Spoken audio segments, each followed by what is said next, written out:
Kita mau belajar kebenaran firman Tuhan tentang hukum yang paling pertama daripada hukum Taurat.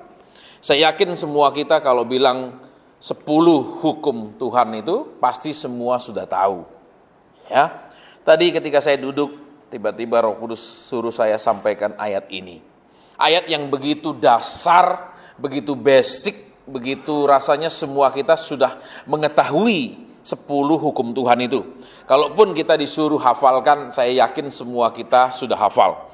Saya pun masih ingat, saudara, waktu pelajaran agama kami di SMP, itu rata-rata kami disuruh menghafalkan 10 perintah Tuhan itu. Dan semua kami dengan mudahnya menghafalkannya. Dan sekarang, saudara, kita akan belajar ayat yang pertama. Semua kita pasti tahu, ya kan? Ayat yang pertama itu bunyinya bagaimana. Yuk kita akan lihat sekarang di dalam kitab Keluaran pasal 20 ayat ke-1, 2, dan 3. Demikian bunyi firman Tuhan. Lalu Allah mengucapkan segala firman ini, Akulah Tuhan Allahmu yang membawa engkau keluar dari tanah Mesir, dari tempat perbudakan. Jangan ada padamu Allah lain di hadapanku. Sampai di sana. Saudara, kalau kita perhatikan daripada ke-10 perintah Tuhan, 10 hukum Tuhan yang terutama daripada hukum Taurat itu, yang pertama dikatakan apa?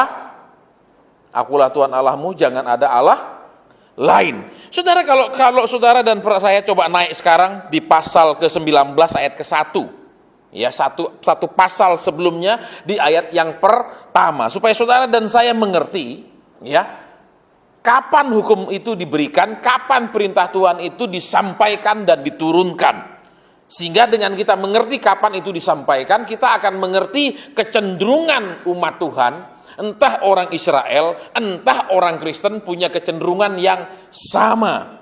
Yaitu, sekalipun sudah diberitahu supaya tidak ada Allah lain, kemudian Tuhan itu menyatakan dirinya, kemudian Tuhan itu menyuruh mereka membuat kemah pertemuan, ya, dengan tata ibadah yang Tuhan atur sendiri. Bahkan saudara, di ruang Maha Suci itu selalu ada hadirat Tuhan. Ternyata mereka menciptakan Tuhan sendiri. Mereka membuat lembu emas untuk dijadikan Tuhan. Berarti saudara, kecenderungan yang sama terjadi juga dalam hidup orang Kristen. Ya, banyak orang merasa saya menyembah Yesus, saya tidak punya Allah lain. Tapi kita akan lihat sebentar, ya, apa yang dimaksudkan dengan jangan ada Allah lain itu. Ingat saudara, firman Tuhan kalau disampaikan sebagai sebuah, sebuah pengetahuan dari pendeta tahun 1900, kemudian diturunkan kepada guru di sekolah Alkitab tahun 70-an, kemudian diturunkan dengan waktu berkhotbah, itu menjadi sebuah pewahyuan yang sudah kuno.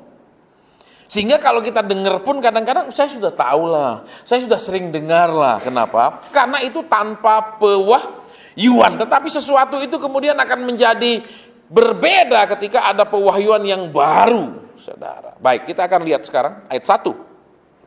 Pada bulan ketiga setelah orang Israel keluar dari tanah Mesir, mereka tiba di padang gurun Sinai pada hari itu juga. Dan saudara dan saya tahu, ya, ini sudah 3 bulan kemudian sudah mereka keluar dari Goshen, ya, Tuhan menurunkan hukum Taurat. Tuhan menurunkan ke-10 perintah. Tetapi kemudian saudara, sesudah Tuhan menurunkan 10 perintah, maka kemudian diperlengkapi kemudian dengan tata cara ibadah, diperlengkapi dengan perintah untuk mendirikan bait suci. Kemudian sesudah mereka mendirikan bait suci, saudara dan saya perhatikan, ya, sebelum bait suci itu didirikan, hadirat Tuhan itu tidak begitu nyata dalam mereka, hanya berbentuk tiang awan waktu siang dan tiang api waktu malam. Tetapi sesudah mereka mendirikan kemah pertemuan, di ruang Maha Suci itu ada hadirat Tuhan. Setiap ada sesuatu mereka bisa bertanya, setiap ada sesuatu mereka bisa mendapatkan petunjuk dari ruang Maha Suci. Selama belum itu dibuat, mereka hanya mendapatkan pimpinan tiang awan dan tiang api. Terus apa? Ya tidak ada apa-apa selain itu, tiang awan dan tiang api. Tetapi sudah mereka membuat kemah pertemuan, ada hadirat Tuhan di tengah-tengah mereka. Setiap masalah, setiap problem dan lain-lain, Musa menghadap dan mendapatkan jawaban atau petunjuk. Nah, sekarang kita kembali ke ayat yang tadi dulu, saudara. Ya, sesudah 3 bulan mereka sampai di wilayah Sinai. Kemudian Tuhan menurunkan hukum. Yang pertama Tuhan katakan apa? Jangan ada padamu Allah lain di hadapanku. Atau terjemahan lain katakan, jangan ada Allah lain selain aku. Saudara dan saya perhatikan, ya.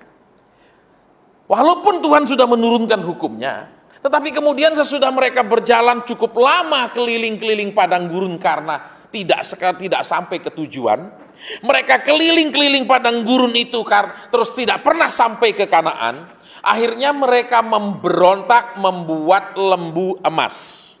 Dan mereka katakan, ya, inilah Allah yang akan memimpin kita balik ke Mesir. Jadi saudara sekarang lihat, ya. Apa yang kita bisa ambil dari pelajaran tentang orang Israel membuat lembu emas? Yang pertama, ya. Orang Kristen itu mirip sama orang Israel zaman dulu. Miripnya di mana? Ya. Kenapa mereka dibawa oleh Tuhan berputar-putar? Ingat, setiap ada kesalahan, setiap ada pemberontakan, Tuhan bilang balik, putar lagi. Kalau zaman sekarang seperti kita sekolah, setiap gagal ujian, ulang lagi. Gagal ujian, ulang lagi. Nah, orang Israel tidak suka. Maunya apa? Biar gagal, tidak usah diulangi. Dianggap lulus saja. Saudara. Terus apa lagi? Ya biar tidak pernah mau mengerti, tidak usah diperhitungkan. Maunya pokoknya janji Tuhan harus terjadi. Itu kecenderungannya, saudara. Nah, kembali ke ayat ini. Ya. Tuhan dengan jelas katakan jangan ada Allah lain. Kemudian yang terjadi sudah mereka bosan putar-putar-putar di padang gurun. Mereka mulai marah, kemudian membuat lembu emas dan mengatakan, inilah Allah yang akan memimpin kita balik ke Mesir. Berarti apa, saudara? Kecenderungannya adalah, ya, orang beragama, ya, tetapi kecenderungannya lebih banyak mau mengatur Tuhan seperti yang dia mau daripada diatur Tuhan seperti yang Tuhan mau. Ini dulu yang pertama. Jadi kita mau lihat, kalau orang Kristen itu, ya, saudara dan saya cenderung dengar khotbah bahwa Tuhan akan nuruti mau saudara dan saya. Tuhan akan jawab pergumulan saudara dan saya. Tuhan akan beri kerinduan, punya kerjaan, punya gaji, punya ini, punya ini, punya ini. Ya, itulah awal daripada akan punya Allah lain. Saya ulang. Ya. Kenapa? Kita lihat kembali di sini, saudara. Ya, memang tidak mudah, saudara. Tadi pun ketika saya dikatakan, kamu lihat, mereka membuat Allah, alias apa? Allah inilah yang akan menuruti mau mereka. Berarti apa? Mereka tetap mengakui ada sesuatu yang lebih tinggi dari mereka. Mereka tetap mengakui ada kuasa yang lebih tinggi yang mereka katakan inilah Allah. Tetapi mereka mau, ya, yang mereka anggap lebih tinggi itu nuruti mau mereka saja, bisa diatur oleh mereka. Loh, kalau dia bikin Allah lembu emas, lembu itu kan namanya dari emas, kan bukan lembu hidup. Betul. Kalau lembu hidup mungkin dilepas jalan sendiri kemana, tidak sesuai mau mereka. Bari emas lah, namanya barang mati, dipikul kemana, dibawa kemana, nurut. Alias, saudara, sekalipun Tuhan sudah bilang jangan ada, tetapi mereka ini orang yang walaupun beragama, walaupun beribadah kepada Tuhan, walaupun umat Tuhan, lebih senang diikuti Tuhan daripada ngikuti mau Tuhan.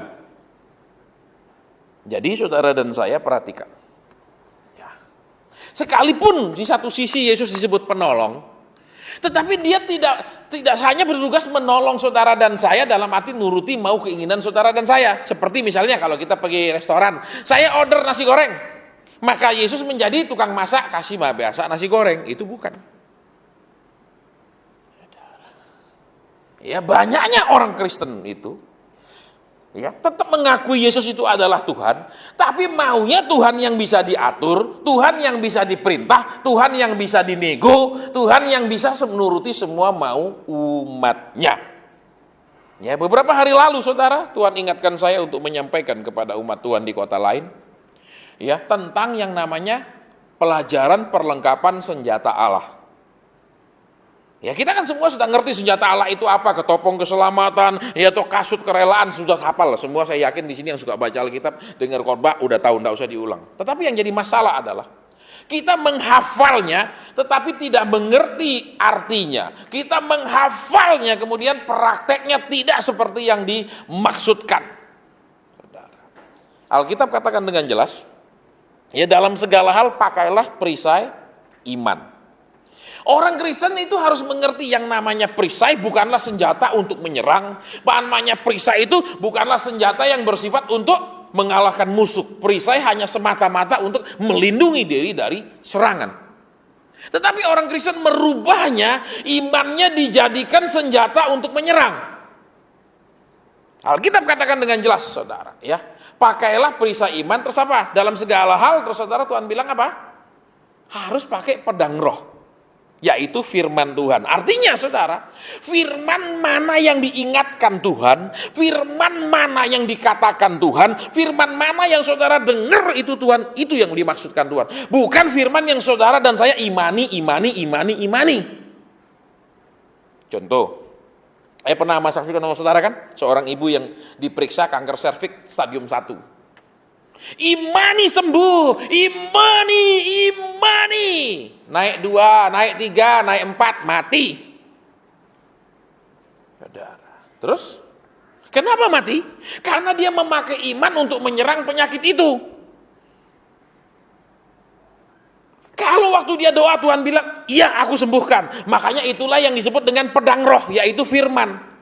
Yaitu Tuhan berfirman kepada dia, ya akan aku sembuhkan. Dengan itu baru deh katakan, Tuhan menjanjikan kepadaku sembuh. Nah, bisa terjadi karena itu berbentuk pedang. Tetapi kalau dia itu berbentuk perisai, nggak bisa. Contohnya misalnya kalau kalau pacaran, saya imani Pak, dia itu jodoh saya. Lo keliru. Kenapa engkau menjadikan perisai yang mestinya bersifat pasif menjadi bersifat aktif? Misalnya lagi, Pak, dia orang memang tidak percaya Tuhan, tapi saya imani nanti udah nikah dia bertobat. Loh, saudara, itu ngimani. Itu keliru. Karena Alkitab dengan jelas sudah jelaskan, dengan sangat gamblang, ya. Kalau saudara sudah dengar, ya, firman Allah yang disebut dengan pedang roh, yaitu apa pedang roh? Firman yang Tuhan ngomong sendiri kepada saudara, dengar sendiri kepada saudara, itu namanya pedang roh. Maka ketika saudara perkatakan itu jadi 100% yes. Ya kan, saya pernah kasihkan sama saudara kan. Ada orang Semarang, satu ibu, Pak Isen, ada bisa ketemu makan. Ayo kenapa udah sekian tahun enggak pernah ngomong sama saya, tiba-tiba mau ketemu, saya tahu. Ya, kalau hamba Tuhan itu diundang makan tuh mesti mau diajak tanya-tanya. Enggak ada makanan gratis buat hamba Tuhan. Ya udahlah, kasihan, enggak boleh terlalu kaku. Ya wes, aku mau denger apa sih masalahmu. Pak Isen, aku kena kanker payudara. Ini fotonya. Kankernya sudah menyebar kemana-mana, masuk paru-paru kemana. Terus dia nangis tuh. Terus ya udah, malam saya berdoa, habis pulang makan siang, malam saya berdoa, Tuhan kasihani dia Tuhan, dia juga melayani Tuhan. Tiba-tiba Roh Kudus bilang, enggak apa-apa. Loh, enggak apa-apa gimana Tuhan, dia kanker ya? Dan hasil fotonya sudah jelas. Saya baru lihat, oh ini namanya kanker macam-macam gitu gambarnya. Gitu. Tapi Tuhan bilang tidak apa-apa. Nah, saya tanya, lah enggak apa-apa gimana? Lo kanker lo. Saudara. Tapi tetap Tuhan bilang tidak apa-apa. Terus saya dikasih damai sekali. Besok diundang lagi ketemu. Biasa nih orang kepepet itu mau ketemu terus. Tapi kalau enggak kepepet sulit mau ditemui. Betul? Makanya kalau enggak saudara jadi hamba Tuhan tuh mesti tahu kelakuan anak Tuhan. Dia bekas anak setan, kadang banyak kesetanan. Ya udahlah ketemu lagi. Terus Asin biasa tuh nangis. Ya, terus saya bilang, ya Taci, Tuhan bilang enggak apa-apa. Tapi aku kena udah kemana? Tuhan bilang enggak apa-apa. Ya, 2 hari lagi aku mau ke Singapura. Ya udah pergilah Singapura. Berangkat Singapura. Hari ketiga jam 2 saya ingat dia telepon saya. Asen, diperiksa semuanya bersih, tidak ada apa-apa. Lah ya wis. Itu yang disebut dengan pedang roh. Tuhan berfirman dengan kata tidak apa-apa, benar tidak apa-apa. Tapi kalau saudara imani itu ngawur. Bisa ditangkap sekarang mengerti maksudnya ayat itu, sederhana tuh. Tapi kalau kita tidak dapat pewahyuan, kita tidak ngerti maksudnya. Terus kita main pakai sembarangan. Misalnya gaji kecil, pokoknya saya kredit motor aja, tidak apa-apa, saya imani Tuhan cukupkan. Lah itu ngawur. Kecuali Tuhan bilang, iya nanti kredit nggak apa-apa, nanti aku cukupkan. Ambil. Nek tapi tak imani. Lah Tuhan bilang, nak, iman itu apa? Perisai. Betul? Lah perisai itu bukan untuk nyerang. Saudara, untuk menjaga diri aja fungsinya. Lah saudara pakai untuk gebokin perisai yang begitu besar, saudara pakai ngelempar itu lebih susah, saudara. Ini kesalahannya orang Kristen. Makanya saudara kan kemarin kan gempar berapa bulan lalu tuh. Kita imani, nyebar di medsos. Pendoa sejati tidak melihat apa? Fakta, realita. Tapi dia percaya Tuhan akan bangkitkan. Puh, omong kosong. Ya saya ngomong terus terang. Senin itu saya sangat marah waktu saya dari Jepara menuju Kudus. Kan itu hari Senin.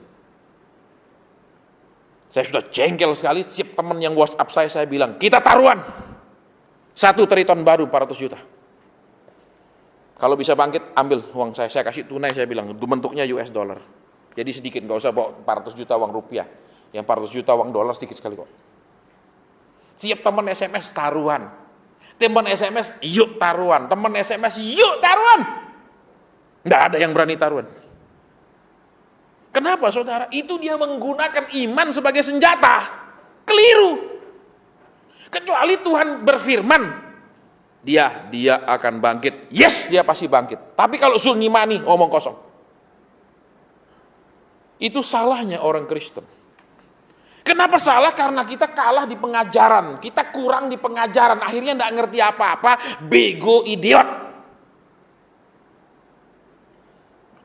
Ya, sampai besok sorenya pun dari luar kota hubungi saya. Pak, katanya sudah bangkit.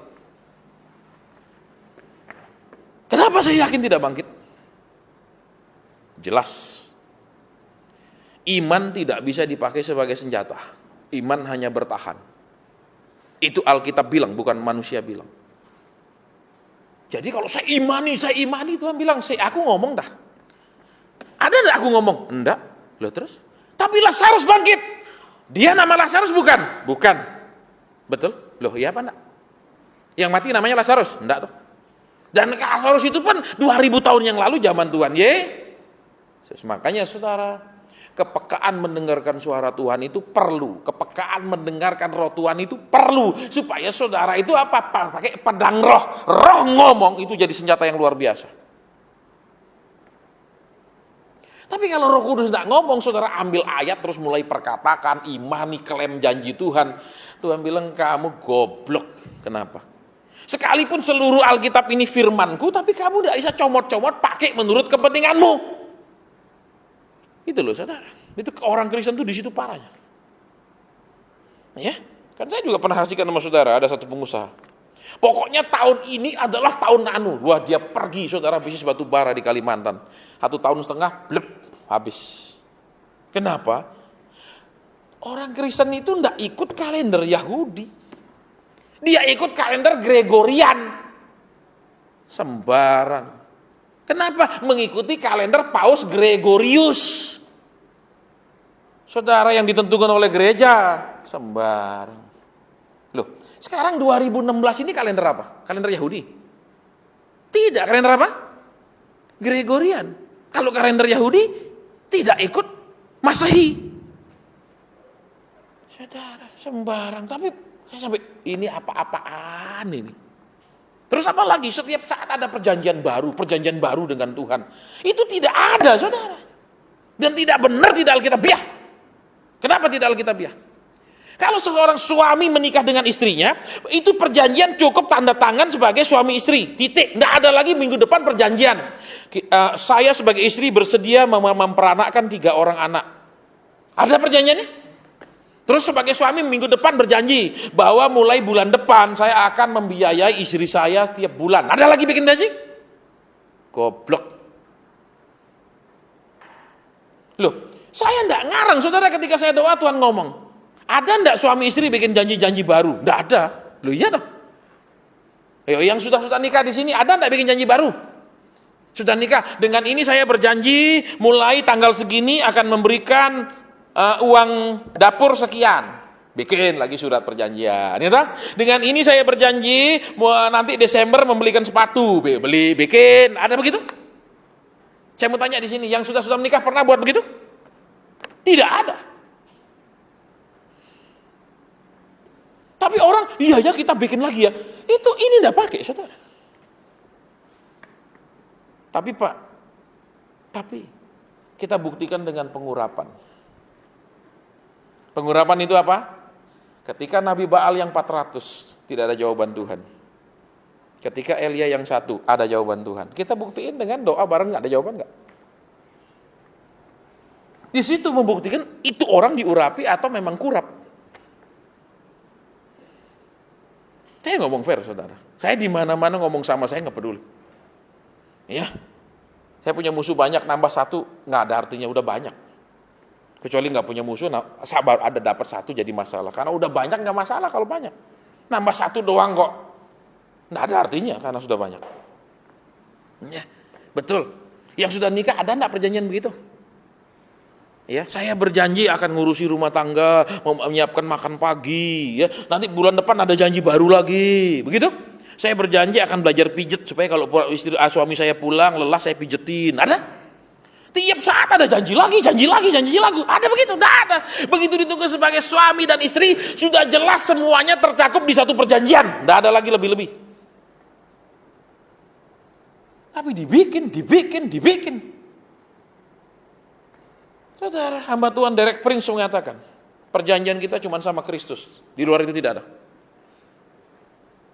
Bahkan dia menyerang, saudara, dia katakan, kalau gereja kita datang bikin apa? Bikin komitmen bahwa saya berjanji akan beribadah di sini, membawa anak-anak saya, keluarga saya beribadah di sini, membayar perpuluhan ke sini. Ada sekarang seperti itu. Dan dia katakan tidak sah. Ya, karena iblis menguasai gereja, iblis menguasai orang Kristen dengan 3 cara. Betul? 1 roh manipulasi, 2 roh intimidasi, 3 roh dominasi. Memanipulasi, memutarbalikkan firman kalau enggak ngerti. Saudara dimanipulasi. Kedua, mengintimidasi, ditakut-takutin. Nggak nurut, mati kon. Terus, nggak ngasih, bangkrut. Nggak nabur, kokut. Loh, oh iya ya, nanti nggak nabur, kokut ya, basi, karena takut. Alkitab tidak pernah mengajarkan saudara dipaksa Tuhan memberi dengan takut. Membangun bait suci pun waktu pertama kali Alkitab bilang, semua orang yang digerakkan hatinya, tidak ada ancaman. Kalau kau nggak beri, ini padang gurun. Nggak dikasih makan, mati. Nggak ada Musa ngancam. Semuanya Alkitab bilang orang yang digerakkan hatinya, titik. Nggak ada yang digerak-gerakkan, pakai video. Saya bisa gerakkan nanti saudara. Saya kasih lihat saudara, saya sikat gigi dekat WC kalau di pedalaman. Ayo, apa? Pakai air sungai saudara, lihat warna air sungainya, sana sikat gigi apa semua. Kan bisa kasihan, waduh kasihan hamba Tuhan keluar duit. Itu bukan digerakkan, tapi digerak-gerakkan, kasih cerita sedih-sedih. Itu namanya telling set story tekniknya. Ya, cerita sedih misalnya kayak pengemis, kasihan nih Pak, belum makan 3 hari. Itu cerita sedih supaya berbelas kasihan. Jadi lihat di sini. Jangan ada padamu Allah lain, alias orang Kristen ini punya kecenderungan apa? Tidak mau dipimpin sepenuhnya oleh Tuhan, tapi ingin punya Tuhan yang negotiable, ingin punya Tuhan yang fleksibel, ingin punya Tuhan yang, maaf kata, tidak tegas, punya Tuhan yang tidak jelas, punya Tuhan yang, maaf kata, ya kembali lagi, bisa ditekak-tekuk menurut maunya kita. Saya dulu seperti itu, saudara. Ya, walaupun pacar saya banyakan Kristen. Saya tahu saudara Tuhan itu pasti kasih jodoh. Tapi saya berpikiran daripada nunggu lama iseng pacaran sih. Kenapa? Nek nanti sudah Tuhan bilang itu jodohmu tak tinggal.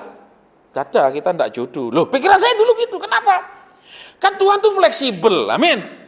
Kenapa loh? Saya enggak bisa kesepian nih zamannya. Rasanya kalau malam minggu enggak jalan bareng sama cewek, rasanya kok aduh kayak gimana rasanya gitu loh, Saudara. Hingga saya jalan. Kenapa saya mau kompromi sama Tuhan? Memang sih pertama saya bilang, Tuhan, saya tetap tunggu jodoh yang daripadamu. Saya memang jalan sama dia, tapi saya tetap tunggu jodoh daripadamu. Tapi ada saatnya, Saudara, saya kemudian menjadi kelewat cinta. Lu tiap hari ketemu, lama-lama kan cinta beneran, Saudara, dari bermaksud tak tunggu. Terus akhirnya apa? Saya paksa Tuhan untuk, Tuhan, aku mau menikah sama yang ini. Awalnya memang saya bilang, saya tahu engkau sediakan jodoh bagi saya, tetapi saya sama ini, saya tidak akan nikah, Tuhan. Saya tetap nunggu, tapi yang ini ngisi kekosongan, sementara menunggu. Tapi lama-lama cinta beneran. Terus saya doa, Tuhan, sudah yang ini aja, Tuhan, aku mau yang ini aja, aku mau yang ini aja, aku tidak mau dengan jodoh yang kau beri. Loh gitu akhirnya, Saudara. Akhirnya mau nikah. Ya, udah tetapin mau nikah, udah dadat, jadi pindah sama perusahaannya, Saudara. Tuhan itu berhak mengatur hidupmu dengan hidup saya dengan cara yang menyakitkan. Kalau engkau dan saya itu memang tidak bisa diatur. Ya? Lagi, Saudara, jalan lagi. Prinsipnya apa? Aku tahu, Tuhan. Ya, jodoh ada memang jodoh apa? Engkau sudah sediakan. Tetapi nek ngenteni terus ndak isa ya. Kenapa? Lah aku punya kerjaan, aku punya jabatan, uangku akeh. Saudara. Terus ya pergi, maaf kata, pergi makan, pergi apa-apa, beli no cewek ini itu gampang ya, uangnya akeh. Saudara pikir uang itu adalah berkat? Bisa, uang itu adalah cobaan. Terus apa? Lama-lama ada yang memang bikin sebel. Nek bikin sebel saya langsung pedot. Tapi ada yang baik sekali, Saudara, nurut sekali. Lah lama-lama kumat maneh. Tuhan yang ini, Tuhan, mau nikah lagi. Dipedot Tuhan lagi, Saudara. Ya, saya ngalami berkali-kali dipedot Tuhan. Padahal uang ada, jabatan ada, penghasilan tetap loh, bukan penghasilan enggak pasti. Tapi dibatalin Tuhan, selalu seperti itu. Kenapa? Lihat di sini. Saudara dan saya ingin Tuhan yang fleksibel. Bukan ingin terus nurut Tuhan, tapi minimal Tuhan nurut kita sering-sering juga. Amin. Supaya seimbang toh. Masa kita nurut terus? Nurut, Tuhan nurut toh, Tuhan giliran. Amin. Loh, ya apa enggak? Lihat di sini. Terus apa lagi? Kalau sudah lama nurut, terus semakin tidak sesuai yang kita mau, maka kita berharap seperti orang Israel membuat Tuhan dari emas. Supaya apa? Gampang diatur, gampang diperintah, gampang nurut. Nah, orang Kristen kan banyak gitu. Sekalipun dia nyembah Yesus, tapi selama ini dia paksa Yesus nurut mau dia. Dia suruh Yesus begini, Yesus begitu, Yesus begini, Yesus begini. Saudara, ketika saya berdoa tahun kemarin, Tuhan bilang inilah tahun pembalasan. 2016 ini adalah tahun pembalasan. Buat orang-orang yang sudah taat kepadaku, banyak menderita buat aku, rugi buat aku akan kembalikan. Tetapi buat orang yang selama ini tidak taat, tahun ini adalah tahun pembunuhan. Akan banyak hamba Tuhan dimatikan Tuhan. Saya punya daftarnya. Kok tahu, Pak? Tuhan mengatakannya. Pertengahan tahun ada yang akan mati. Bulan 7 ada pendeta besar akan mati. Bulan 12 ada pendeta besar akan mati. Ada banyak yang akan mati. Dimatikan Tuhan. Terus saya bilang, Tuhan, aku tidak mau ngalami seperti itu. Aku tidak mau, Tuhan, sudah sekian lama aku dibentuk, diproses, terus begitu aku mulai diangkat lagi, aku rusak, aku tidak mau. Apa kuncinya supaya tidak gagal, Tuhan? Apa kuncinya tidak ketika menjadi besar dan kenal, tapi tetap benar, tidak rusak, tidak menyesatkan? Kemudian ada yang diingatkan. Kan saya pernah cerita sama saudara, dikasih rumah bisa masuk 8-12 mobil garasinya.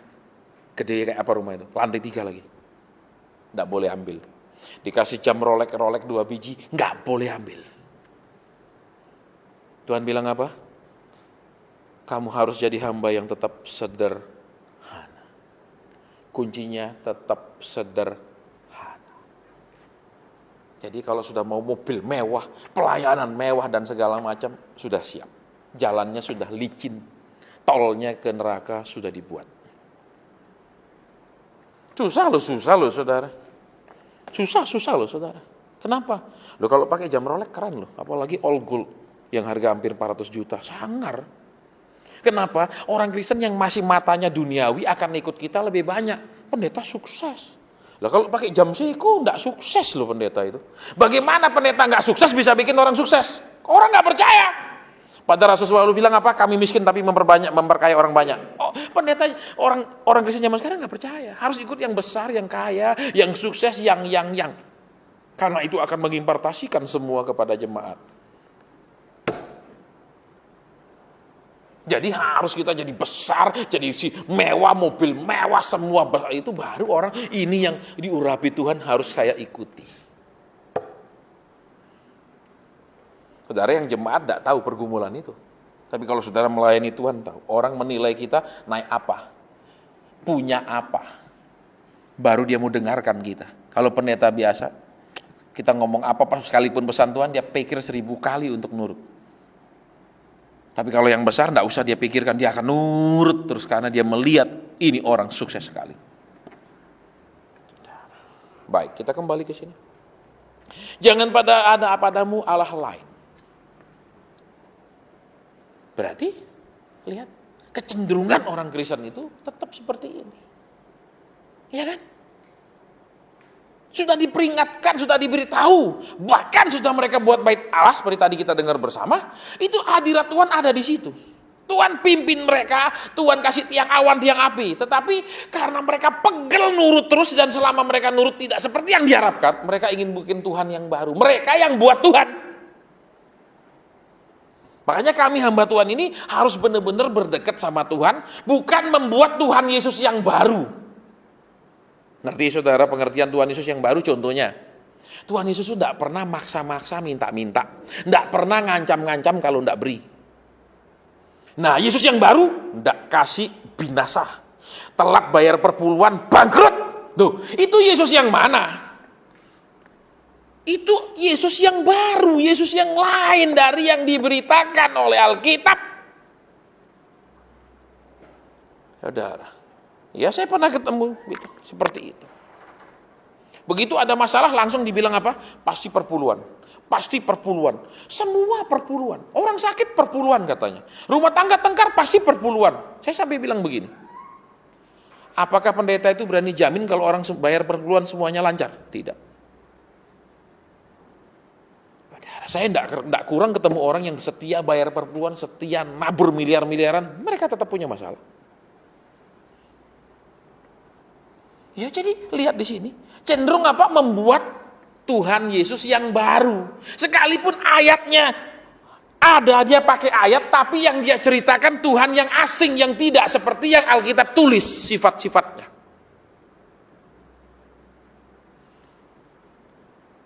Bisa ditangkap? Kemudian, ya, kalau tidak tunduk sama pimpinan, bagaimana bisa tunduk sama Tuhan? Kalau tidak bisa tunduk sama pemimpin yang kelihatan, bagaimana bisa tunduk sama Tuhan yang nggak kelihatan? Alkitab tidak pernah menyuruh penundukan yang seperti yang mereka inginkan. Buktinya, sekalipun Tuhan Yesus mengangkat Petrus menjadi penggantinya dia, sesudah dia akan siap berangkat ke surga, Tuhan bilang gembalakanlah domba-dombaku sebelum kenaikannya, kan dia ngomong. Petrus yang diangkat sebagai pengganti. Tetapi kemudian Tuhan memanggil Paulus melayani di Korintus dan lain-lain. Petrus nggak pernah bilang, kalian harus di bawah saya, karena Tuhan menetapkan saya sebagai penggantinya ketika sebelum naik ke surga. Nggak ada. Alkitab bilang mereka bekerja sama. Buka seluruh Kisah Rasul. Mereka bekerja sama. Nggak ada. Ini murid loh. Tanya nih, Yohanes kamu tanya, Matius kamu tanya, Tuhan Yesus bilang apa sama saya? Gembalakanlah domba-dombaku, aku yang ditetapkan. Terus kamu Paulus, tunduk di bawah aku ya. Nggak ada, saudara. Alkitab katakan mereka bekerja sama. Paulus datang menghadap, kemudian bercerita, bersaksi tentang panggilannya. Alkitab bilang mereka bergandengan tangan, bekerja sama, bukan mendudukkan diri di bawah. Tapi zaman sekarang enggak. Tunduk, nurut. Salah, saudara. Ya, saya akan pernah hasilkan sama saudara. Seorang tamatan teknik sipil, anak perempuan, sekolah universitas yang terkenal, diterima kerja di Singapura, di perusahaan konstruksi. Permisi sama gembalanya, Pak, saya mau pamit, saya diterima di Singapura. Ngamuk gembalanya. Kamu meninggalkan Tuhan, kamu tidak setia, kamu. Loh, dia diterima kerja di perusahaan besar di Singapura. Pendetanya bilang, meninggalkan Tuhan. Memangnya Tuhan itu cuma ada di Indonesia, Yesus. Nek di Singapura enggak ada Yesus, begitu. Berarti Tuhan itu cuma maaf kata, ada di satu tempat doang, begitu. Enggak lah. Kok meninggalkan Tuhan, kau enggak setia? Apanya enggak setia? Kenapa saudara gembalanya ngamuk? Karena dia itu pemain utama keyboard di gereja itu. Pendeta itu bukan mikirkan anak, jemaatnya punya karir, kan seneng nek. Misalnya punya jemaat, wah jemaat saya sukses dulu di Singapura, ya tuh seneng dong. Tapi dia mikirkan siapa yang main keyboard. Ini kisah nyata saudara. Nggak lupa saya sampai hari ini, nama anak itu pun saya nggak lupa. Terus dia konseling sama saya, Om gimana ya Om, saya dibilang meninggalkan Tuhan, tidak setia. Saya tanyain, kamu mau kemana? Singapura. Memangnya di Singapura nggak ada Tuhan? Ya ada Om. Terus, ya berarti kamu nggak meninggalkan Tuhan dong, orang di Singapura ada. Tapi dia dibilang nggak setia. Terus saya bilang gini aja dah. Kamu ditawarin berapa gaji di Singapura di perusahaan konstruksi? Segini Om. Baik. Kamu ngomong sama gembalamu, tanyain, berani nggak dia gaji kamu sekian? Kalau dia berani, nggak usah pindah ke Singapura. Gembala itu hanya memikirkan siapa yang main keyboard. Dia memikirkan pelayanannya pribadi, dia tidak memikirkan karir anak itu.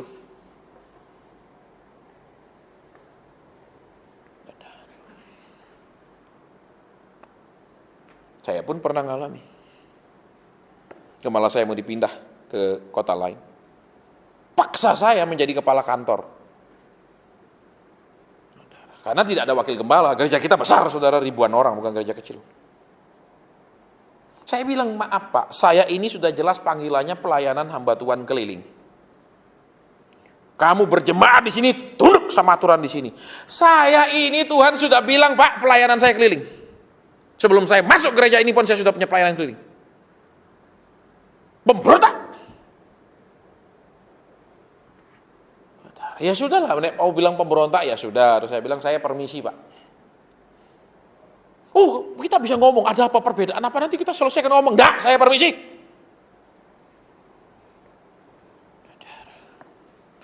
Kenapa? Dia lihat potensi saya. Ya, 7 kali saya dipaksa saudara. Utus ini, utus ini, utus ini. Kan ada keluarga saya jadi full timer di situ. Utus keluarga saya suruh ngomong. Ya, sampai terakhir sebelum saya pindah itu saya ngomong gini, Pak, saya bekas general manager hotel. Gaji saya terakhir itu sekian, Pak. Kalau Bapak mau gaji saya sekian, bolehlah. Ngamuk tambah, saudara. Maunya apa? Lu kerja buat Tuhan, jangan mikir gaji. Betul? Udah berharap sama Tuhan. Sementara saya tiap minggu berharap sama persembahan, tiap bulan berharap sama perpuluhan. Kamu jangan ikut-ikutan dong rebut bagian saya, tak tendang kamu. Kamu harus kerja sukarela buat Tuhan, berharap sama Tuhan. Tuhan yang pelihara kamu. Kamu jangan coba-coba dong ikut-ikutan berharap sama persembahan. Itu kamu menang sendiri. Ini kisah nyata, saudara. Dulu saya segereja nih sama Pak Tiong nih. Terus saya pindah. Dia tahu waktu saya pindah. Ya ke sana harus mobil kijang saya dipakai. Saudara tahu 1 bulan tuh sewanya berapa? 150.000 doang. Bensin dari saya semua, sopir saya. Enak tuh, paling murah dapat mobil kijang. Saudara, di mana zaman itu sewa mobil kijang 150 sebulan plus bensinnya 1 bulan. Ayo. Karena nyumbang untuk Tuhan, katanya untuk Tuhan. Sementara uang yang jemaat bawa untuk Tuhan masuk ke dia terus, bukan untuk Tuhan. Ini kisah nyata, saudara. Makanya Kristen tuh pakai otak, jangan idiot ya. Ada ayatnya Kristen idiot, ada. Kalau mau saya bukakan dalam bahasa Inggrisnya. Ya, kemarin saya khotbahkan itu, nanti kalau saudara yang pakai HP Android bisa download itu, dengarkan di website saya. Ini masih masih di sini rekamannya. Saya pulang segera saya upload. Kristen yang idiot, Kristen yang tidak punya otak, ada di dalam bahasa Inggris. Simpleton. Simpleton itu manusia tidak punya otak. Kita bahasa Inggris ada nulis, kita bahasa Indonesia mungkin tidak enak, kasar, dihalus-halusin, saudara. Ya, kalau bahasa Inggris enggak punya otak ditulis. Kristen tuh banyak enggak punya otak. Ya. Ya fakta-fakta, Saudara. Iman. Ya, kerja enggak rajin mengimani terobosan. Kerja enggak rajin, ya itu enggak tanggung jawab ngimani diangkat gaji lebih tinggi. Itu enggak pakai otak. Betul? Loh, iya toh. Ini kisah nyata, Saudara. Betul. Ketika terjadi masa reformasi, terjadilah masa pencerahan di Eropa. Orang mulai pakai otak, enggak lagi pakai iman. Orang mulai berpikiran otak sama iman ini jangan hanya iman tapi pakai otak. Terjadi kemajuan. Iya toh? Kalau zaman dulu sakit, mungkin dikutuk Tuhan, mungkin kuasa gelap. Pakai otak, kenapa sakit? Periksa, ada penyakit, ada kuman namanya malaria, ada virus namanya ini. Bukan cuman imani. Itu enggak pakai otak. Saudara. Ya, jadi lihat kembali di sini. Kecenderungannya untuk membuat Allah itu, membayangkan Allah itu, menginginkan Allah itu seperti yang dia mau, yaitu mengikuti maunya. Makanya saudara butuhlah pengajaran supaya kita tahu kita ini harus nurut apa, harus lakukan apa, harus kerjakan apa, bukan hanya firman janji. Saudara yang hadir malam hari ini percaya Tuhan akan memberkati saudara. Saudara yang hadir malam ini masalahmu akan ditolong. Itu sudah siap-siap punya Allah lain, bukan Yesus. Karena Yesus itu adalah raja. Tugas kita nurut raja, bukan tugas raja nurut kita. Kalau yang nurut kita itu maaf kata, itu kulinya kita. Ya, makanya saya pun sering kalau pesan nama WL di mana saya diundang, saya bilang jangan ada lagu minta-minta. Saya langsung ngomong, enggak ada lagu minta-minta. Kedua, enggak ada bilang saudara akan ditolong, berhenti. Kenapa? Itu bukan pedang roh, Tuhan enggak bilang saudara akan ditolong. Yang jelas saudara pasti akan diajar, dididik oleh Tuhan. Ditolong belum tentu loh. Kenapa? Tergantung. Betul. Nih dididik tidak ada syaratnya. Betul? Brengsek baik tetap akan dididik. Kalau ditolong, hati Tuhan nyaman nggak? Ada syaratnya kalau untuk ditolong. Kalau untuk dididik nggak ada syarat. Baik nggak baik akan tetap dididik. Jadi kali-kali kan kalau saudara-saudara, anak-anak muda yang rajin ibadah, nanti Tuhan akan tolong, masa depanmu cerah. Omong kosong. Saya udah kasihkan nama saudara. Pendeta saya dari dulu khotbah gitu. Saya dari anak udah sekolah minggu rajin. Dari kecil. Pendeta saya khotbah gitu, apalagi saya melayani Tuhan. Dari SMP saya melayani Tuhan, jadi anggota kur. SMA jadi anggota kur, terus melayani. Pendeta saya bilang, apanya tercapai? Enggak tercapai. Saudara tahu? Dari dulu saya ingin jadi pengusaha, jatuhnya jadi pendeta. Dia bilang, mau tercapai? Enggak, sayang. Tuhan bilang, kamu tuh jadi hambaku. Loh, Tuhan, aku kepingin jadi pengusaha. Tuhan bilang, enggak, kamu aja jadi hambaku. Enggak tercapai maunya saya. Mak pendeta saya sudah mati, enggak saya tanya. Kalau saya bilang, om dulu bohongi saya. Saya gituin. Jadi seluruh kamu pokoknya kau sudah layani Tuhan. Masa mudamu untuk Tuhan, tercapai cita-citamu. Apa nih tercapai? Ya, karena itulah yang namanya khotbah kecenderungan punya lembu emas.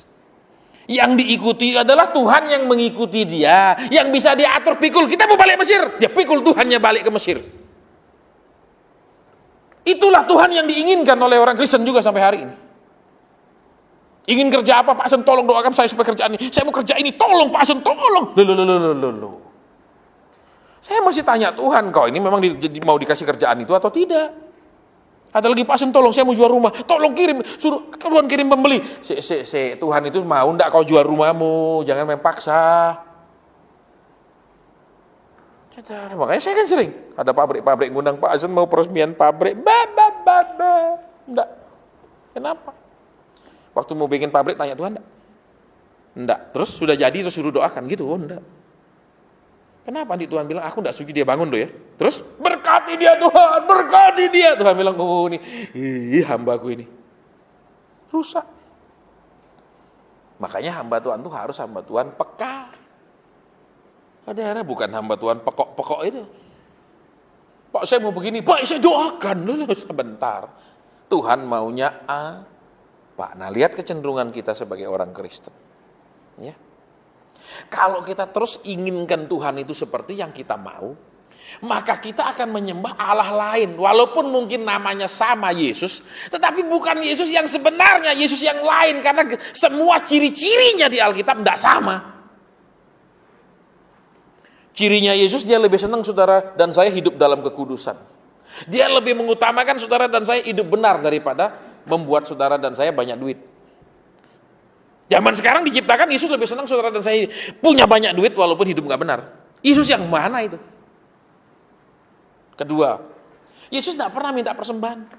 Betul? Tidak ada Yesus bilang, aku udah khotbah mana persembahan. Tidak ada. Terus, coba sini nih, Petrus ini kamu coba, ini umat mumpung berkumpul 6.000, ambil persembahan. Tidak ada. Betul? Malah dia yang melipat gandakan kasih makan. Padahal orang-orangnya ikut dia minimal ada yang bawa duit kan. Betul? Ada toh yang bawa bekal. Dia tidak minta. Zaman sekarang minta terus.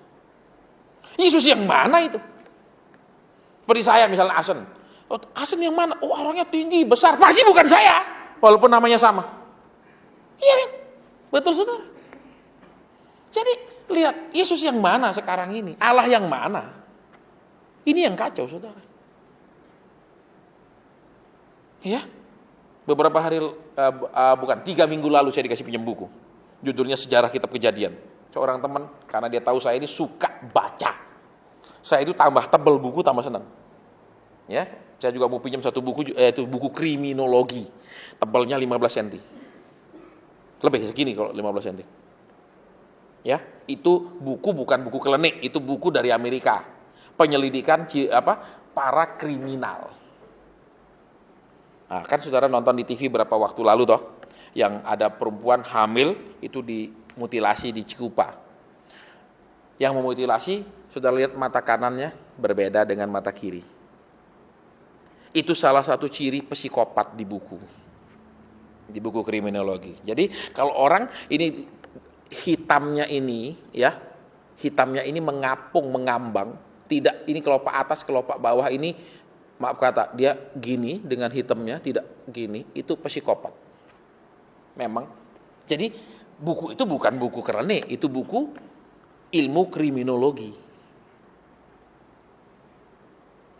Saya suka buku tebal, saya nggak suka tipis-tipis, nggak ada isi kalau tipis-tipis, ngomong kosong.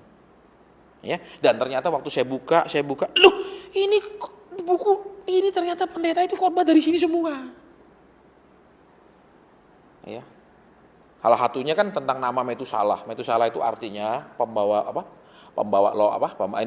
lembing atau penjaga kota.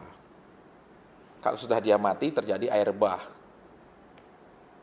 Itu di buku itu semua ada. Nah, terus saya ternyata dari sini diambil terus dikembangkan, diceritakan jadi lebih menarik, tambah bumbu kecap ABC, tambah dikasih apa lagi namanya itu santan kara dan lain-lain.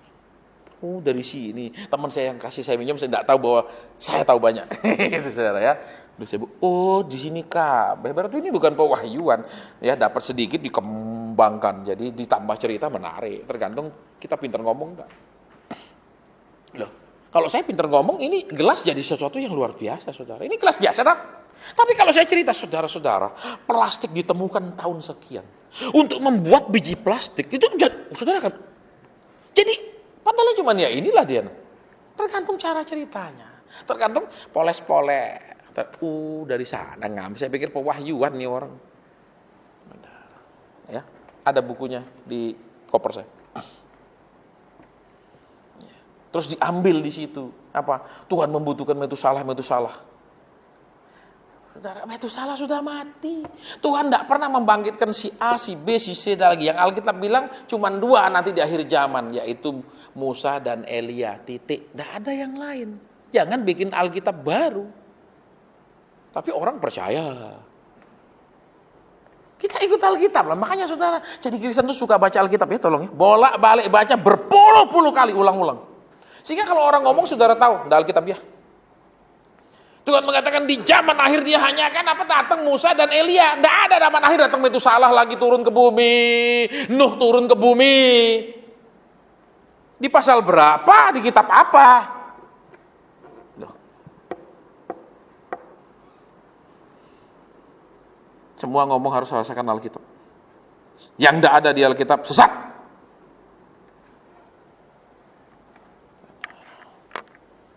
Ya. Jadi lihat lagi. Allah lain. Allah yang gimana? Allah yang mereka bisa atur. Allah yang bisa sesuai keinginan, harapan, kemauan mereka. Itu yang mereka harapkan. Makanya sebelumnya Tuhan sudah kasih tahu, jangan ada Allah lain. Tapi ternyata tidak lama kemudian mereka bikin Allah Baal itu. Mereka bikin. Kemudian saudara lihat, sepanjang sejarahnya kemudian orang Israel, ya, terus-terusan ada ilah lain, Allah lain, mereka sembah tidak habis-habis. Ya, saya akan singkat karena sudah jam hampir 8:30. Orang Israel itu secara garis besar selalu jatuhnya di 3 macam penyembahan. Yang pertama menyembah Baal, yang kedua, saudara, menyembah Molok, dan yang ketiga menyembah Asitoret. Kalau saudara nonton di TV, kota Palmyra yang dihancurkan oleh ISIS, itu adalah dulunya kota yang menyembah Marduk atau Asitoret. Sama itu. Marduk, Asitoret itu dewa yang sama. Yaitu apa? Mereka beribadah, sementara mereka beribadah, mereka mengadakan hubungan seks bebas. Artinya apa? Kita tetap mungkin beribadah sama Tuhan, tapi nafsu kita tidak kendalikan. Terus kita merasa kita beribadah, tapi hidup kita tidak kudus, tetap rasanya beribadah. Itulah penyembahan Asitoret.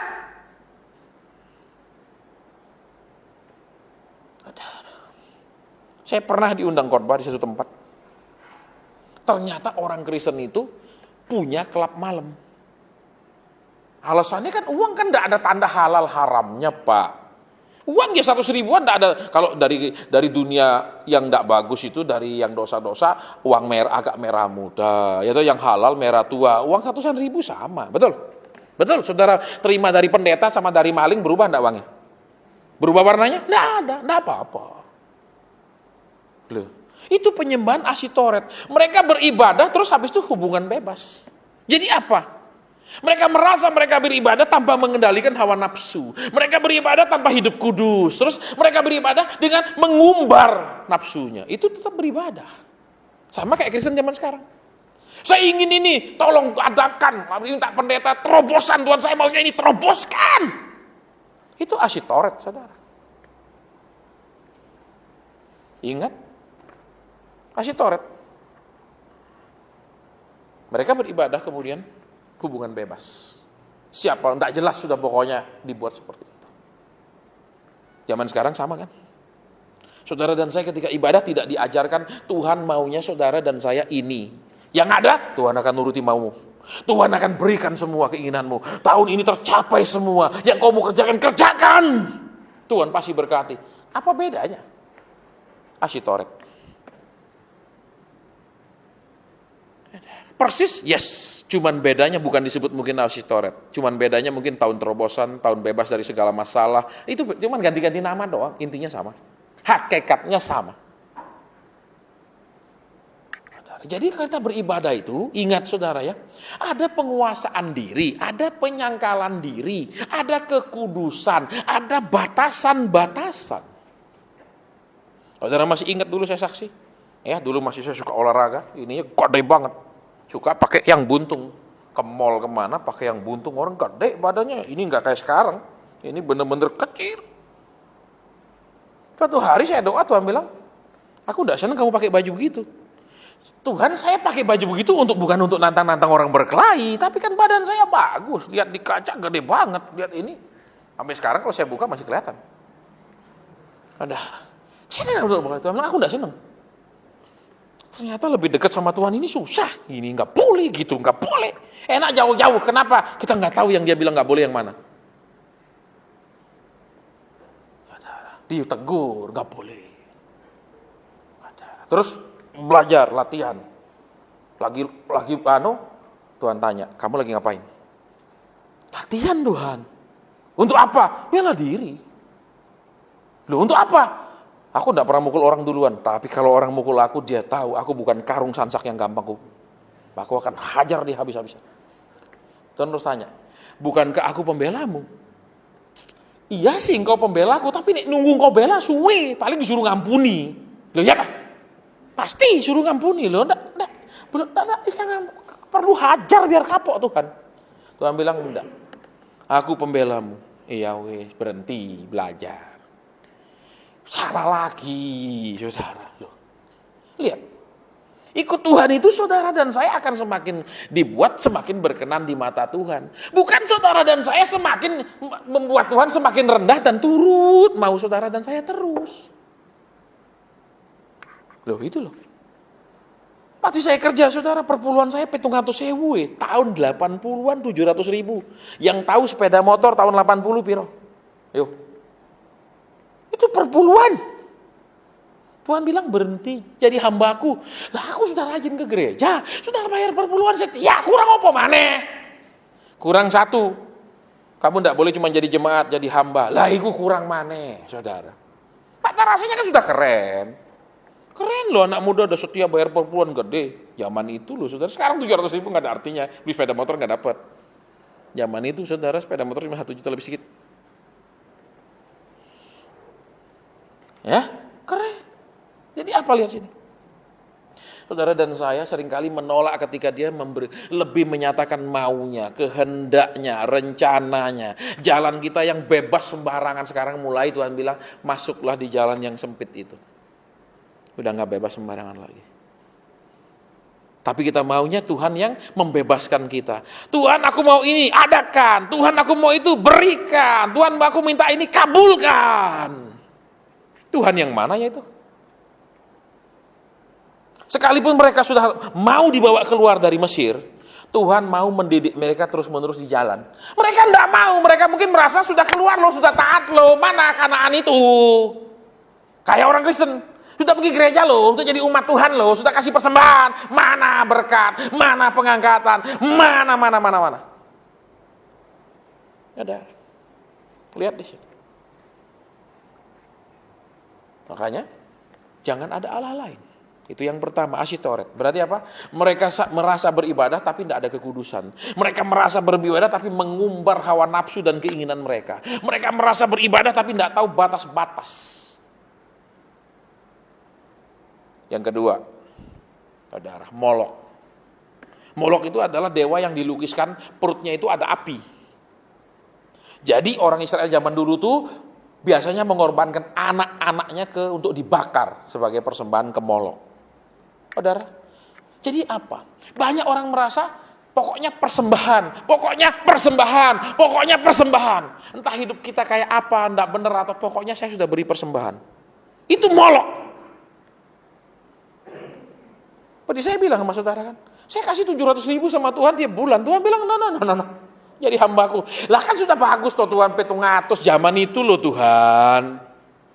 Setia lo, enggak pernah lo nipu Tuhan, enggak pernah ngeciak perpuluhan, tak hitung lo Tuhan, tak kasih, enggak tak tunda, tiap sekali awal bulan tak anter, enggak pernah telat jadi minggu kedua, selalu awal bulan minggu pertama saya anter.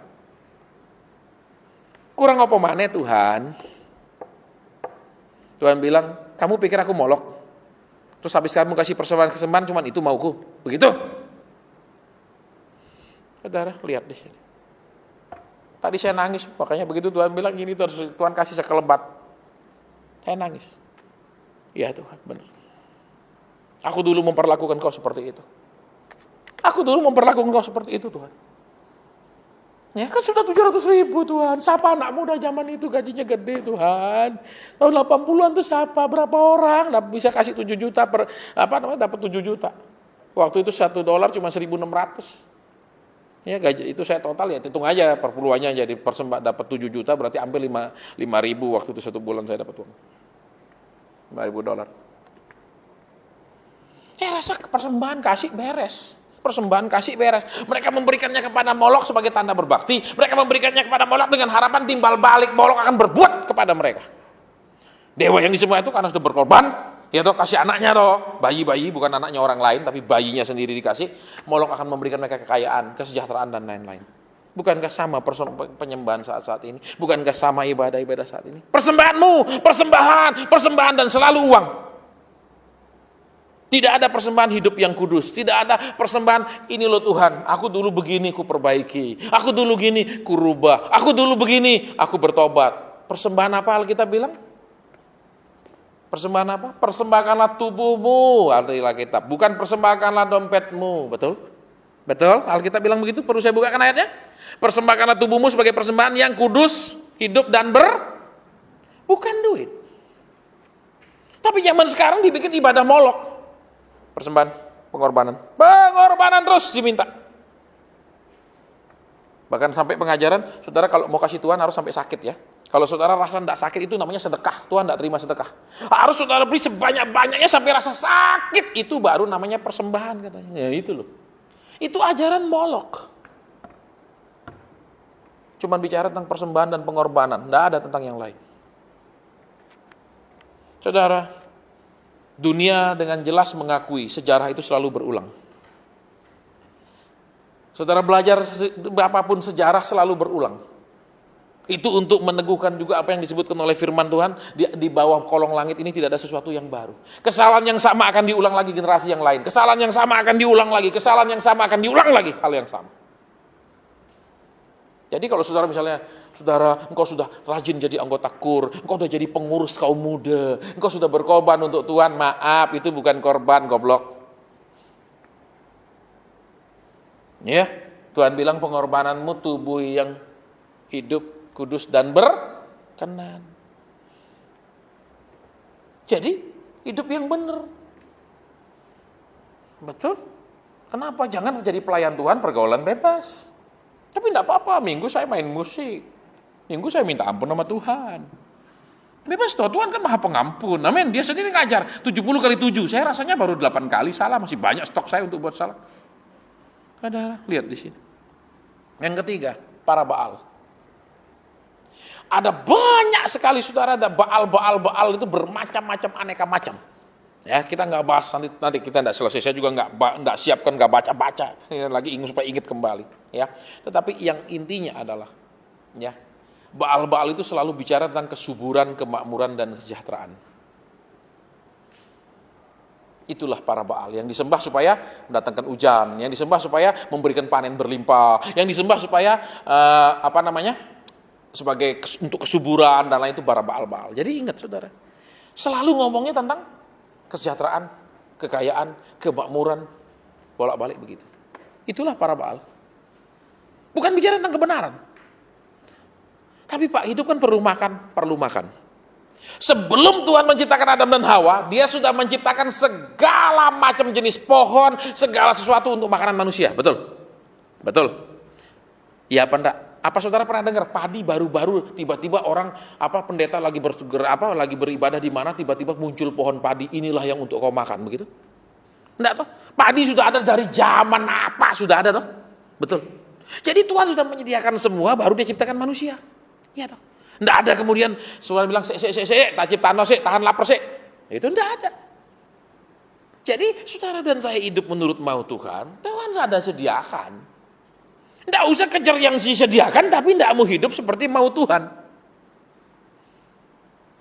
Ingat, Ashitoret. Beribadah tanpa kekudusan. Beribadah mengundar hawa nafsu dan keinginan tanpa penyangkalan diri. Kau mau apa? Sukses, didoano sukses. Kau mau apa? Didoano dituruti semua maumu. Itu Ashitoret. Itu ibadah Ashitoret. Walaupun dalam kekristenan. Kalau saudara ngelamar kerja, tugas saudara untuk diatur sama bos. Betul apa ya? Bukan ngatur bos, betul? Kalau enggak percaya nih, kalau ini yang tamat-tamat nanti sekolah, coba ngelamar. Saya ngelamar jadi bos. Mau enggak diterima? Bisa enggak diterima kerja? Apalagi saya ngelamar jadi pemilik perusahaan ini, saudara tulis ya. Nah, kira-kira diterima? Nah, mungkin. Betul, ketika kita ngelamar kerja, kita siap diatur, diperintah. Betul, disuruh ngerjakan yang bos kita mau. Iya apa enggak? Loh, iya apa enggak? Lah mana ada perusahaan nerima kita, tiba-tiba bos itu bilang, saya lagi mau cari bos untuk ngatur saya gitu. Nah itu berarti bosnya sudah gila. Saudara, tapi kita berpikiran seperti itu, kita ikut Yesus, pada akhirnya Yesus itu supaya mau nuruti kita. Lihat nih, bukankah ciri-ciri ibadah Baal, ciri ibadah Ashitoret, ciri ibadah Molok, itu sudah terjadi saat-saat ini. Selalu tentang persembahan dan pengorbanan. Tidak lagi tentang kekudusan, kebenaran. Tidak ada. Mestinya kita suami istri gimana yang benar di mata Tuhan. Tidak ada, yang penting duit. Fokusnya selalu kekayaan. Bagaimana tahun ini kita akan dikasih kaya lebih banyak. Bagaimana tahun ini keinginan saudara dan saya akan mengumbar hawa nafsu. Penyangkalan diri. Penyangkalan diri. Saya ingin, tapi kalau Tuhan tidak, saya tidak. Itu namanya menyangkal diri. Saya kepinginnya gini, tapi firman tidak mengatakan begini. Saya batalkan. Itu namanya menyangkali diri. Bukan ambil ayat, Tuhan saya klaim janjimu. Tuhan bilang, aku janji sama kamu. Ada di firmanmu. Iya, tapi aku ngomong sama kamu enggak? Enggak, tapi kan ada Tuhan. Tuhan bilang, apa? Yesus membangkitkan Lazarus. Iya, betul. Tapi kamu aku janji enggak bangkitkan. Sembarang kamu. Iya? Ada. Makanya gara-gara peristiwa itu teman terbaik saya kayaknya udah kurang dekat sama saya lagi. Karena saya udah muntap, saya bilang taruhan ya. Itu gembala saya, dia bilang taruhan, saya nggak peduli itu gembalamu atau bukan. Udah mangkel saya saudara. Jadi kayaknya hubungan kami udah kurang baik kan. Ya nggak apa-apa lah, sekali-kali enggak usah baik juga nggak masalah. Betul, bergaul sama orang idiot buat apa? Saudara bergaul sama orang gila, saudara lama-lama ikut gila loh. Betul. Iya tuh. Loh, saudara bergaul sama penjudi tiap hari, saudara coba ngeliat tok lama-lama, ayo ikut main, lama-lama ikut main loh. Nggak mungkin lihat doang terus pulang, lama-lama tertarik ikut coba-coba. Ya. Baik, jadi sekarang kita lihat. Tuhan bilang jangan ada Allah lain. Karena dia tahu kecenderungan kita. Bukan punya Tuhan untuk mengikuti Tuhan, tapi punya Tuhan supaya diikuti Tuhan. Dia tahu kecenderungan manusia. Makanya dia katakan, sebelum dia memberikan petunjuk tentang ibadah yang lain, firman tentang membangun bait suci, aturan-aturan segala macam, dia sudah memberitahu hukum yang terutama dulu. Karena kenapa? Sekalipun kita sudah beribadah, belum tentu kita melakukan hukum yang utama. Sekalipun kita sudah jadi orang Kristen, belum tentu hukum pertama ini kita lakukan. Bisa jadi sekarang kita sedang menyembah Asyitoret. Tata ibadah kita pola dan ciri Asyitoret. Atau ciri Molok, korban terus, persembahan terus. Atau Baal, mencari kesuburan, mencari kemakmuran, dan lain-lain. Baal itu macam-macam saudara. Ya saya nggak Baal, ada Baal ini namanya Baal Berit, Baal ini, Baal ini, jadi sekolah teologi. Saudara cukup tahu garis besarnya aja. Baik, selesai, sudah jam 9 kurang, kita mau berdoa.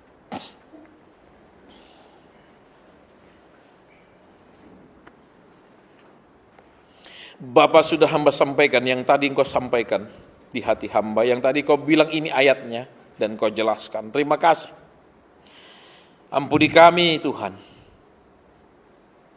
Kadang kami seperti itu. Bahkan pernah parah lebih daripada itu. Ampuni ya Tuhan. Buat kami mengerti ketika kami ikut engkau terus, walaupun Kanaan itu sepertinya masih jauh, kami hanya berputar-putar sepertinya, kami tidak membuat Allah lain yang bisa kami perintah, ajar, turuti, dan bisa kami bawa kemana kami pergi. Ampuni kami. Biar engkau terus yang menuntun perjalanan kami. Dijauhkan kami daripada pemberontakan. Dijauhkan kami daripada roh-roh penyembahan Baal, Asyitoret, dan Molok. Dalam nama Tuhan Yesus Kristus. Bapa, mari lawat anak-anak-Mu di tempat ini.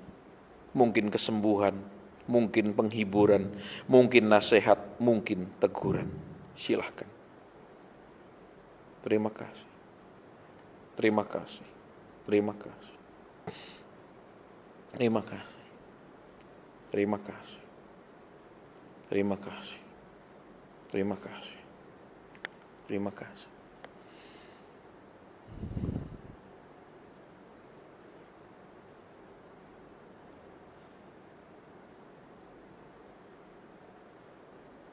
Terima kasih Roh Kudus. Ya kenapa ya Bapak? Saudaranya kenapa? Sakitkah? Hamba tidak mengerti ada apa dengan saudaranya. Dia hadir di sini tapi yang dia pikirkan permasalahannya adalah dengan saudaranya. Ada masalah apa dengan saudaranya?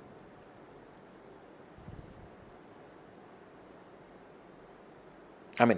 Saudara, saya disuruh Tuhan berdoa buat orang yang datang di sini yang saudaranya berhutang. Nggak tahu saudaranya itu ngutang sama dia, nggak mau bayar sampai hari ini, nggak bisa bayar sampai hari ini. Atau saudaranya ini punya utang sama orang lain dan saat ini nggak bisa bayar utang-utang itu. Adakah orangnya di sini? Saya tidak ulang berkali-kali. Adakah orangnya di sini, saudaramu itu punya utang, entah kepadamu berutang nggak mau bayar karena merasa saudaranya, atau kepada pihak lain dia berutang. Saat ini dia memang berhutang. Saya nggak tahu. Adakah orangnya? Kalau ada, tolong angkat tangan, kita mau mendoakan saudaramu itu. Tidak ada. Saya cuma beritahu sekali, kalau saudara tidak mau angkat tangan, nanti pokok saya mau jalan. Tidak ada, Pak, saya yang tadi. Kita mau bayar dewasa. Ya. Saudara, kakak atau adik itu yang punya hutang? Adik. Baik, kita mau berdoa buat adiknya. Boleh mohon maju ke depan.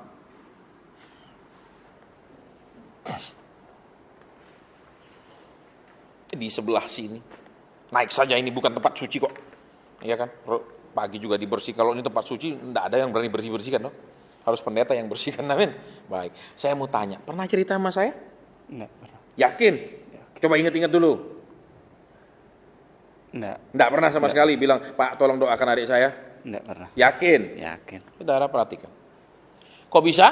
Tahu?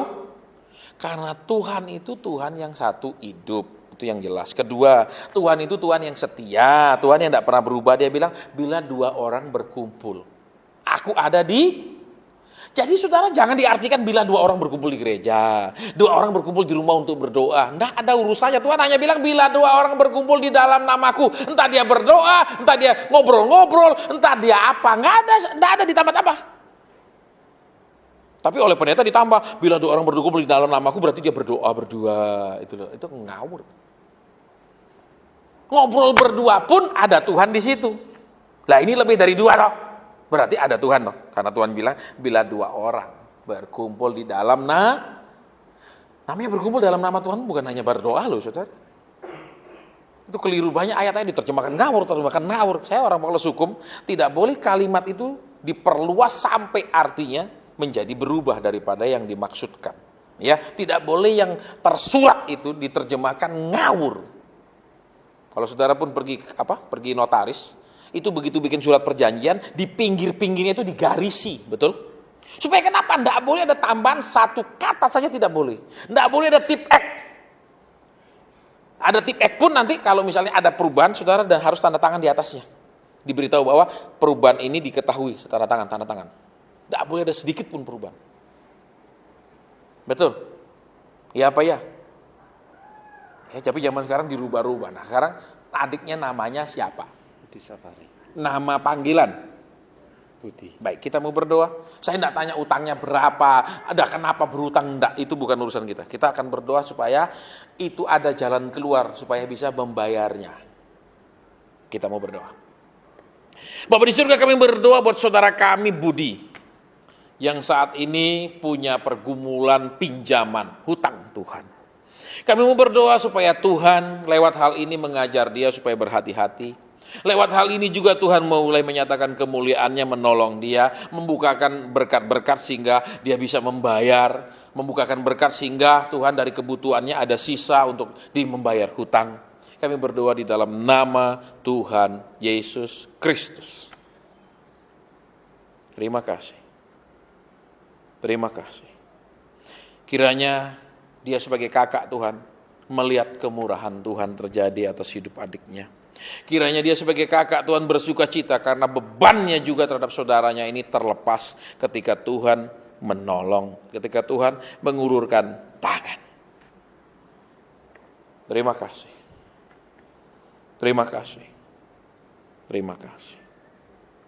Kami sudah berdoa, kami tidak bisa melakukan sesuatu buat dia, tetapi Tuhan bisa bertindak karena Tuhan menjawab doa-doa dalam nama Tuhan Yesus Kristus. Amin. Silakan duduk. Yang kedua, saudara, saya disuruh berdoa buat leher. Leher. Beda loh sama tengkuk. Tengkuk, ini tengkuk belakang, leher di depan. Nah, siapa yang memang punya masalah dengan lehernya? Saya mau tanya, ada nggak yang punya masalah dengan lehernya? Nggak tahu kenapa di lehernya keluhan apa. Kalau ada tolong angkat tangan, kita mau berdoa. Ingat saya nggak ulang-ulang. Pokok sudah nggak ngaku, di luar nggak usah ngaku lagi. Ya, karena pengalaman selalu habis itu saya yang tadi, gitu. Itu sangat sering. Tidak ada? Leher. Tidak ada? Baik, tidak ada, kita berhenti. Ya, saya nggak mau Tuhan, ayo ngomong lagi walaupun nggak ngaku, nggak. Tuhan nggak ada yang ngaku, udah cukup. Ya, baik, ibadah sampai di sini. Bulan depan tanggal berapa?